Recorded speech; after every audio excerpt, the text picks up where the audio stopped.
From the highest of highs, Played 10 years. I got to go to 4 Super Bowls, win 3. to the lowest of lows. It was after football where, my problems started. Native Houstonian Ted Johnson had to retire from football after too many concussions. He lived with so much pain, the thought of actually hitting someone made him sick to his stomach. So he began to self-medicate, using amphetamines, Adderall, and later cocaine, just to help him feel like a functioning adult. That was my life for a lot of years, where it was basically, if I had a good day, I'd come out.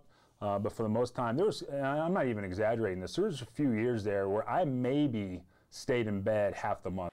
Johnson, like so many other addicts, felt hopeless, but he finally said enough is enough. That's where I was at. I was in a treatment center in Dallas before ultimately moving to Houston. So I'm grateful that I decided I wanted to get help, because it was bad. It was bad, David. There was a point where I wasn't sure I was going to make it.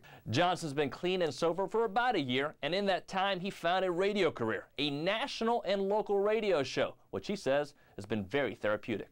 It's not taboo to talk about your demons in treatment center. Well, out here it's maybe a little different, but I had to, there's something about, look, if I can talk about it in depth and explain to people what I was going through, it doesn't have the power over me. But it wasn't until the day Junior Seau committed suicide that Johnson made radio his passion. There was something about him. I looked up to him. Junior went to my rival high school. He spoke at my high school football banquet. He played my position. When he did that, I was like, my goodness, this is crazy. I got to get back into the discussion. David Nuno, 13 Eyewitness Sports. That's keeping them from being good citizens and performing the way they should. Maybe a change of scenery with a different locker room like the Texans have. And I'll tell you honestly, I've talked to veterans